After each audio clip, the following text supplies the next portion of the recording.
anything I want with any girls I want in the public square.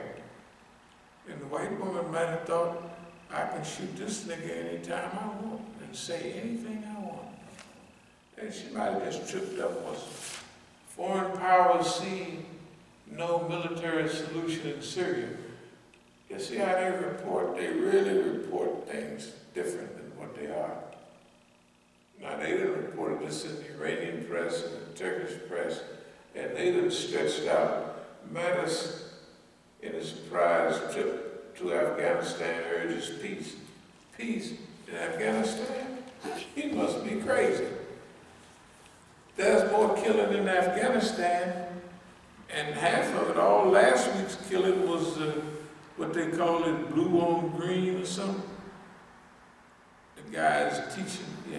You know his nickname is Mad Dog. Yeah. Can you imagine if they would allow somebody to take over a diplomatic thing and he's a Marine called Mad Dog? It's unbelievable.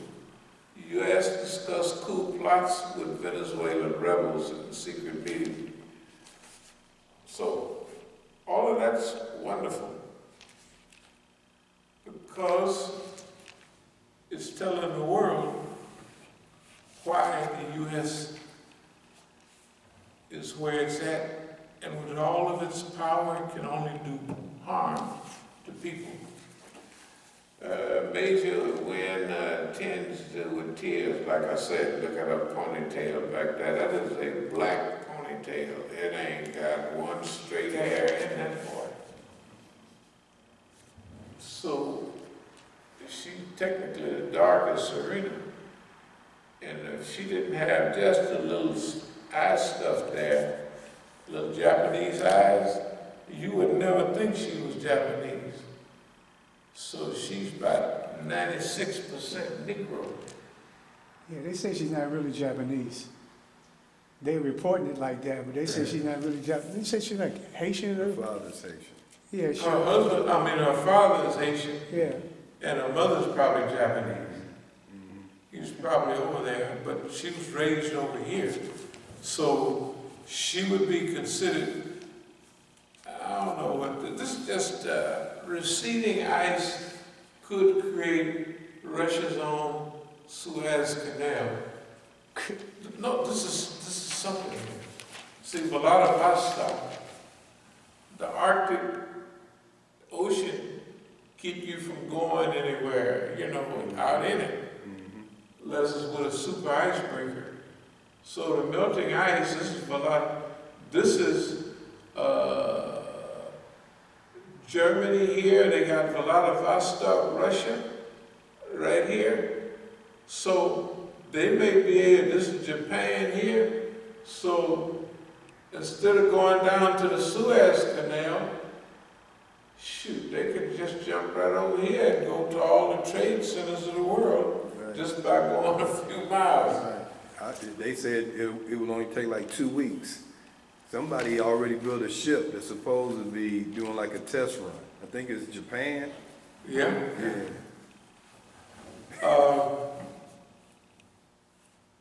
In the headlines today, especially in Iran, the Rahbar was talking clearly about the situation in Iran and the beautiful situation that it is in, and that it's defeated all of its allies, and if you help Allah, Allah will help you, and all of those ayats. And the stability that they have in Iran, which is totally different than what they say in here. They're saying like that they're weakening. The Rahbar's latest speech is the same speech I gave a couple of years ago. The one that's on that thing down, that we need unity, harmony, discipline, and our resistance economy. And they're talking about that's what they're getting. They're getting unity, they're getting cooperation. And Rouhani the other day, he said the same thing. And no matter what group or whatever, wherever you're coming from, there's a war against Iran. And we have to treat it as a war, and we ourselves have to be unified in harmony and unity to stave off this type of oppression. So no matter what happened, everybody came around to our decades-old position, stated positions. Now, so a lot of people might think that we're bragging. No, we're not bragging. But see, we had our mission from a long time ago. This is from several years, this is from a couple years ago. It says we're out of the nigger business. It's out of the, we out of the, you know how white folks are. Dr. King, civil rights is nigger business, that's your thing. Vietnam is white folks' business. It's none of your business. Now, how do you think they feel when we can intersect the international happenings with Iran, with the Middle East, with Saudi Arabia, with all that whole world, and beat all of them? The Iranians are better diplomats than the Americans, but we're more pinpoint accurate than they are. That's what we're saying. And the Americans, we're just millions of miles in front of them. That's because it said all along, we shall teach the world how it's done. Situational leadership, rise of the occasion of our time, or to the occasion, to outgrow oppression and become competitors, to outgrow the system. Okay, all of our, these are from old notes. What we are doing, have been doing, and continue to do exactly what we've been talking about all the time. So to a lot of other people, they might hear it and think this is brand new. No, this is not new. We've been talking about this stuff for 40 years. The old lectures I was talking from last month, some of the stuff had 1980, 81, 82, and we were pointing in the same direction. But in those periods, we was pointing to what we as a people have to do. Okay, now, we have, as a people, we have done that. Remember, just like in the old days, that we had a movement that was based in our community and the control and management of our own resources, and practicing self-determination in our community was at the forefront of everything we was about. Okay, we've done the same thing in Islam. That we have challenged the system face to face, and we survived all of the fitna.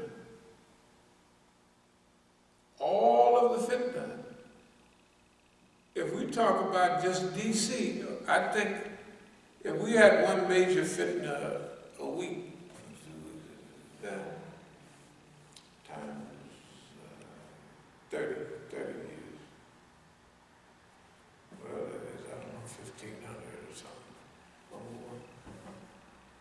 That's how many fitnas we've had just here. Forget about Oakland, right?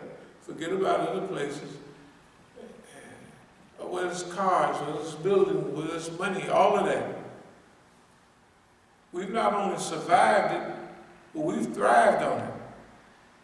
And where we are now, as we're going back to Oakland now, and we have said that we have DC and Oakland, it will be the center of the Islamic revival.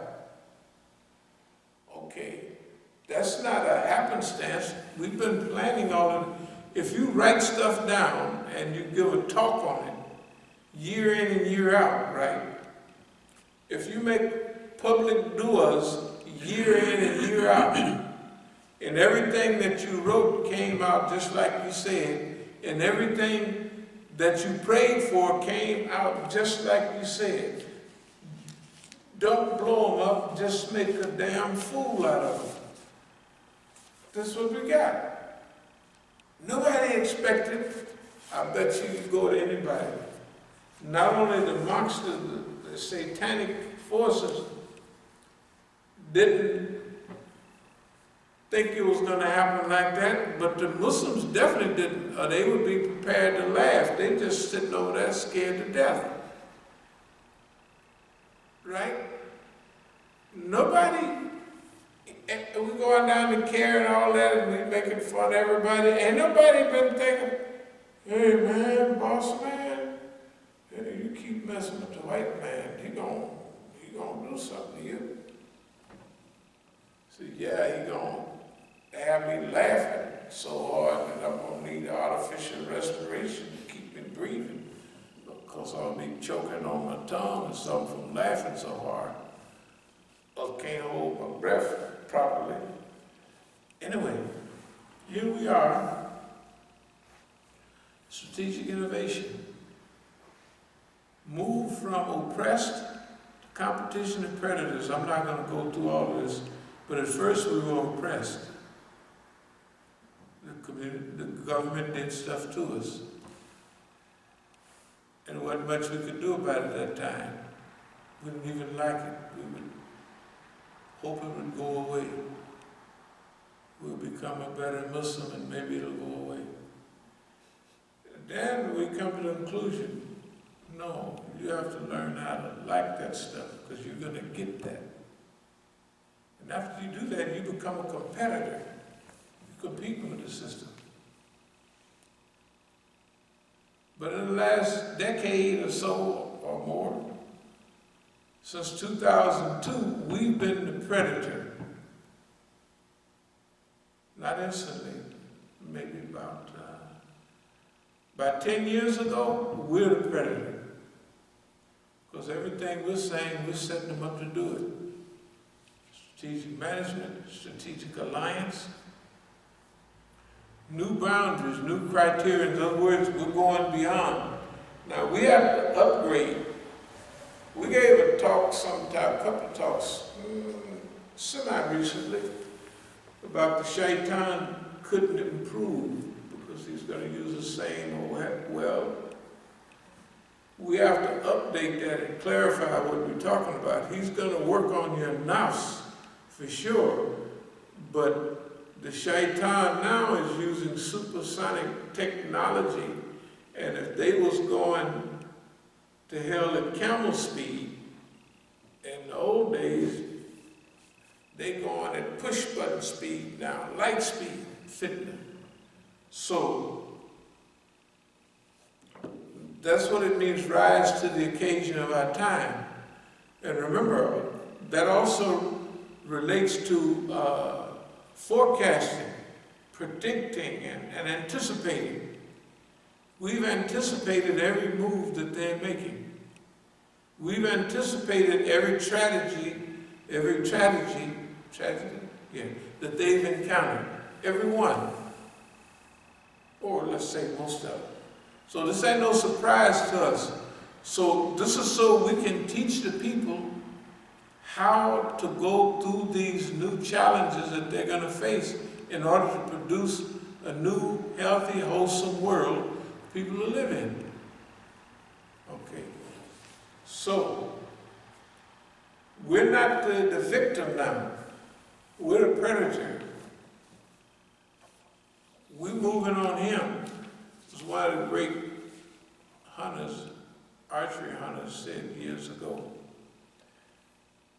He said, if you don't know your prey's habits, ways of doing things, watering, and all of that, if you don't know all of those things, he said, you're not hunting at all. You're just walking in the woods. In other words, everybody that just talks against boss man, but they're not studying in detail what he do, how he does it for the purpose of implementation, not talking. You got to remember, there's a difference between us and them. That is our friends. We have always studied analyzed with the hope, with the prospect of implementation. Okay. So, here's what they talked about in Russia the other day. That there's a united front, because of the oppression, they have developed a united front against USA. Okay, remember they're sanctioning Russia, they're sanctioning Iran, and they're warring against Syria. So that means, I'll get to the part that Putin, well, I'll just jump to what did Iran, Turkey, and Russia, non-dollar transactions. USA created a common bond of nations. And we put, this will expand. Putin said, USA, their strategic error is short-term thinking. Now you gotta remember, everything that's going on, they produced it. Like what you were saying a little while ago, that what they did with Obama lowered the threshold of civility in Congress and the White House. Right. So Don just walks in on that. What they did in Libya, what they did they lowered the threshold. They physically, pinpoint accurately produce everything they got as if it was their plan. Right? They may not have liked Gaddafi to be there, but number one, they used to make joke, Gaddafi is the king of Africa. So Chad and all them countries south of Libya, he helped them with money. They could have a little money to stay home. Right? They cut that off. Libya had a good coast guard and a military to protect its borders. So you couldn't go there and take no boats to go over nowhere. So with Saudi Arabia producing Daesh, ISIS, al-Nusra, or taking little groups of guys that had 10 people in them, and some of them we know, those Syrians. Yeah, I studied in the class under one of them at the ISNA headquarters, and right there out at Adams. When we went out there, everybody else here didn't know it. One of the leaders there that we talking about, well, we'll help y'all. They declined. When they showed the news that the guys that was going back to Syria to participate was homeboys that I knew them personally very well. Read all their literature. Syrian Equanities. Okay. Syria cooperated with the U.S. when they had a Canadian guy. Remember, they couldn't. The U.S. couldn't torture, so the U.S. sent him to Syria. They tortured him almost to death. The U.S. couldn't do it, so they sent him to Syria. They cooperated. So when the U.S. broke down everything in Syria, all of those millions of refugees in Turkey, in Jordan, and all over Europe, by the millions, all come from that area. And the U.S. and all of their allies produced their own problem. They invaded Gaddafi and laughed, and now that's the springboard for all of the people going over. And imagine lily-white Europe in 1 year gets colored up. Remember, each white country in Europe had its, if they were Hungary, they had Hungarians from the time of Attila the Hun. If they were Norway, they had a few people they would white people have blonde hair and blue hair. They are Norwegians. They're far north. They can't get no farther up there than that. Finland, right? Germany. Germany got so many people of color, they don't know what to do now. They did it to themselves. I guess that deals with Quranic ayat. Their law tells you about evil. Those people who practice evil be eventually be encircled by the very same thing that they start off with. They don't understand. That's a Quranic ayat. You will be encircled or surrounded or encompassed by the same thing you laughed at. Yeah, the same thing that you took is nothing. There's 5 of my favorite ayats, 4 or 5, that says that over and over again. Yeah. Well, that's why we're living in a Quranic environment, and it's strange. The strangeness is we always studied the Quran, and we accept it as true. But now that we know what we do, know what we know, we can study the Quran and go straight to the 5 o'clock news and do what we do because the Quran is correct. Then and now. Right. But we have to live it to find out. If we didn't live it, it would be words. It would be very wonderful words to recite. But when you start living the Quran, the environment around you starts saying, this is the way it happened. That's why with Musa alayhi salam, we were saying in the Khutbah Friday that we have to have a certain characteristic about all this. Number one, no matter what miracle we produce or what we do with the people, in the beginning, the people going to go with Pharaoh. The Quran is clear because Pharaoh dazzled the people with riches. Okay, but now that's why we ask Allah to clown Pharaoh, to make a fool out of him. Because the Negro may not get heavy into intellectualism, but if you make a fool out of somebody, that's what we say, man, that nigga got clowned. That's why I was telling Hannity, we used to use the word high side. That's why I say, you think I'm gonna let you high side on me? I said, oh no. He ain't had no clue what you